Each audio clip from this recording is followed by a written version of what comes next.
सुषुम्ना स्वर में हमें धार्मिक काम करना है, कोई सांसारिक काम नहीं करना है। यह बात आप नोट करके लिखिए। सुषुम्ना स्वर जब भी चालू हो, भले आप बेस 2 सेकंड हो, 5 सेकंड हो, 10 सेकंड हो, सुषुम्ना स्वर में हमें सिर्फ धार्मिक कार्य करना है, पूजा पाठ करनी है, जब तब करना है। कोई भी सांसारिक कार्य नहीं करना है, यानी मकान लिया, गाड़ी ली, कोई नई चीज ली, चाहे वो छोटी से छोटी क्यों ना हो। आप 10 रुपए की पेन भी लेके आओगे ना, 10 रुपए की बॉल पेन भी आप लेके आओगे सुषुम्ना स्वर में, उसको आप चला के देखिएगा क्या होता है। उसको फेंकनी पड़ेगी आपको, बस 2-4 बार चले, ठीक है, नहीं चले उसको फेंकना पड़ेगा। तो सांसारिक कोई भी काम है वो हमें सुषुम्ना स्वर में नहीं करना है, ये बात हमेशा ध्यान रखें। इस स्वर में किए हुए सांसारिक कार्य हमेशा विफल होते हैं। जाने अनजाने में आपने उस समय पैर रख दिया, क्योंकि अब तक तो हमें मालूम नहीं था ना, आम इंसान को तो मालूम नहीं है स्वर क्या है। वो घर से बाहर समझो कदम रख लिया, किस काम के लिए वो जा रहा है, और वो 3-4 सेकंड 5 सेकंड वो आ गई, मान लो सुषुम्ना स्वर की 5 सेकंड 2 सेकंड आ गए, उस समय उसने पैर बाहर रखा, तो वो काम उसका विफल होगा, चाहे जो भी काम के लिए जाता हो, चाहे अपने ऑफिस के लिए निकला हो, रूटीन हो, डेली रूटीन हो, मर जाने में उसको लेट हो जाएगा। वही रूट है, सब कुछ वही है, कुछ ना कुछ रीजन ऐसे आएंगे, वो लेट पहुंचेगा। हो सकता है ना भी पहुंचे, घर वापस भी आना पड़े, कुछ भी हो सकता है। तो ये बात हमें खास ध्यान रखनी है कि सुषुम्ना स्वर जिसे आप डेंजर कहते हैं, डेंजर यानी खतरनाक आप कह सकते हैं, मगर हमारे सुरेश भाई, हमारे हेलो, सांसारिक जीवन में इसका कोई महत्व नहीं है, ये बात आप ध्यान रखें। हाँ प्रबुल भाई। ये मेडिटेशन करते हैं, हाँ जी। तो मेडिटेशन में कौन सा, सूर्य स्वर या चंद्र स्वर? चंद्र स्वर नहीं, सुषुम्ना चाहिए एक्चुअली तो। सुषुम्ना। हाँ नहीं, मगर मेडिटेशन में आप ज्यादा 15 मिनट मेडिटेशन कर रहे हो, ओके, जी। तो सुषुम्ना स्वर नहीं चालू रहेगा, उस टाइम पे हमारा दिमाग शांत रहना चाहिए। हाँ तो वो आपको क्या करना है, सुषुम्ना स्वर चालू है तब आपने किया, शुरुआत करनी है, फिर तो स्वर बदल हाँ, जाएगा, बराबर है, बस, फिर तो बदल जाएगा। तो शुरुआत आपको सुषुम्ना में करनी है जो हो सके तो, अब नहीं तो फिर चंद्र स्वर जो आपका चालू है तो आपको मेडिटेशन में जाना है, क्योंकि मन थोड़ा शांत रहे। मगर उसके लिए सुषुम्ना सबसे अच्छा विकल्प है। वो नहीं हो सकता है तो आप चंद्र स्वर में कर सकते हैं। मान लो आपको अभी मेडिटेशन में बैठना है और आपका सूर्य नाड़ी चल रही है, सूर्य स्वर, तो उसको शिफ्ट करें चंद्र में, या दोनों में करना सीख जाए, कर लिए, क्योंकि उसमें थोड़ा प्रैक्टिस की जरूरत है। तो वो करते करते आपको आ जाएगा, मगर चंद्र में चले जाए, सूर्य से अच्छा चंद्र है। आपने अभी क्या बोला कि सुषुम्ना स्वर जो है, ओके, यानी वो थोड़ा डेंजरस है, ओके, जी। तो डेंजरस में हम 15 मिनट मेडिटेशन तो नहीं बैठ सकते?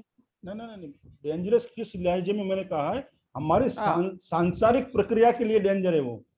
हाँ, वो समझ गया मैं। सांसारिक क्रिया नहीं करना है तो वो जहर के समान है, कोई काम आपका नहीं होगा। तो सुषुम्ना स्वर में हमें सांसारिक कोई क्रिया नहीं करनी, ये हिसाब से वो डेंजर है। हाँ, जिसको आध्यात्मिक में जाना है उनके लिए वो आशीर्वाद है।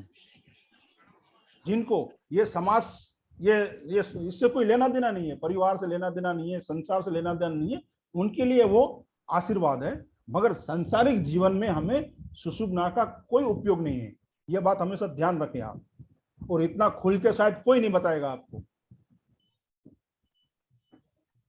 यानी आपको जब तब करना है, पूजा पाठ करना है, तब आप वो स्वर का उपयोग कर सकते हैं। हाँ, वो भी आप सांसारिक जीवन में इसका उपयोग न करें तो अच्छी बात है, क्योंकि सांसारिक जीवन में हमें धन दौलत सामाजिक और बहुत सारी चीजें होती है करने के लिए। एक एज के बाद जो हमारे जो आश्रम होते थे ना पहले, कि भाई 60 साल के बाद ये आश्रम में आप चले गए, बराबर, वृद्धाश्रम जिस तरह से हम बोलते हैं ना, वो एज के बाद आप सुषुम्ना का प्रयोग ज्यादा कर सकते हैं। हाँ, आप जोशी मुनि हो गए, घर से आप चले गए और पहाड़ों में यदि आप कोई साधना कर रहे हैं, तो सुषुम्ना स्वर को किस तरह से हमें बढ़ाना है, कब कब हमें सुषुम्ना स्वर को हम एक्टिव करें, वो उस पर आप ध्यान देना। सांसारिक क्रिया में आप इस पे ना पड़े, उसको छुए भी नहीं, क्योंकि ये हमारे लिए नहीं है, सांसारिक लोगों के लिए नहीं है। तो ये बात आप ध्यान रखें। हाँ, मंत्र जाप करना है, किसी को आशीर्वाद देना है, या मान लो कोई व्यक्ति बीमार है, आपके पहचान में है, आपके दोस्त में है, आपके परिवार में है, आईसीयू में है, उस समय आप वहां नहीं भी जा सकते हो। देखिए, मैं आपको बहुत ही एडवांस टेक्निक बता रहा हूं। आपके सामने है तो ठीक है, अदरवाइज आप उसे जानते हो, आप उसका नाम पता है, उनका फेस मालूम है आपको कि ये बंदा बीमार है, आईसीयू में है, उस समय आपको सुषुम्ना स्वर लाना है अपना, और उन्हें आशीर्वाद देना है कि आप जल्दी से जल्दी अच्छे होके घर आ जाएं, आपकी सारी पीड़ाएं मिट जाएं और आप स्वस्थ निरोगी होके घर आए बहुत ही जल्दी। या जिस तरह से भी आप प्रार्थना कर सकें, उसे आशीर्वाद दें और फिर उसका चमत्कार देखिए आप। तो हमें सुषुम्ना स्वर का यहां उपयोग करना है, किसी की भलाई के लिए, किसी के अच्छे के लिए। सुषुम्ना में दान भी ना दें, दान दिया हो भी व्यर्थ जाएगा।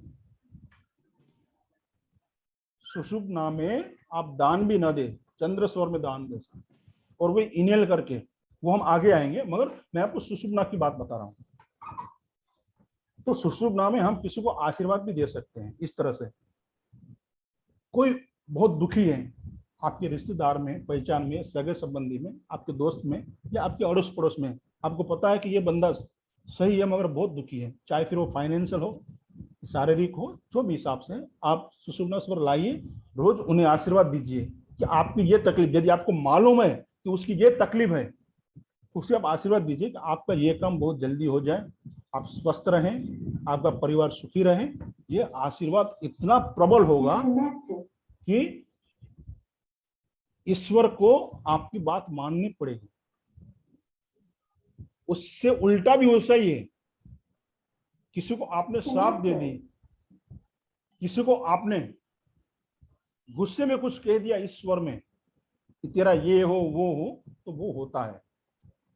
तो इसलिए सुषुम्ना स्वर में, या कभी भी बोलते समय कौन सा स्वर चालू है वो शायद हमें नहीं मालूम होता है, मगर ये बोल दिया तो सामने वाले को दिक्कतें आ सकती है। इसलिए जब भी बोले शुभ बोले, ये हमारे वडीलों ने, हमारे पूर्वजों ने हमें कहा है। इसलिए कहा है क्योंकि वो ज्ञान को नहीं रहता है, कौन सी आपकी स्वर चल रहा है, कौन सी नाड़ी चल रही है, ये आम इंसान को पता नहीं है। इसलिए कहा गया है कि शुभ शुभ बोले। इसके पीछे का रहस्य यही है कि कब कौन सी नाड़ी चल गई बीच में 2-5 सेकंड और आपने वो बोल दिया। हम कहते हैं ना, दिन में एक बार सरस्वती जुबान पे आती है, हम जो बोलते हैं वो सही हो जाता है, ये मान्यता है ना जनरली।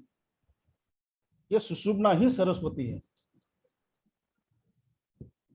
वो माँ आपकी जुबान पे आके बैठती है और आपको तथास्तु बोल देती है उस अवस्था में, उस सुषुम्ना स्वर में। तो इसलिए जब भी बोले शुभ शुभ बोले, क्योंकि हमें आज से पहले पता नहीं था कौन सी नाड़ी हमारी चल रही है। तो ये बात हमेशा ध्यान रखें।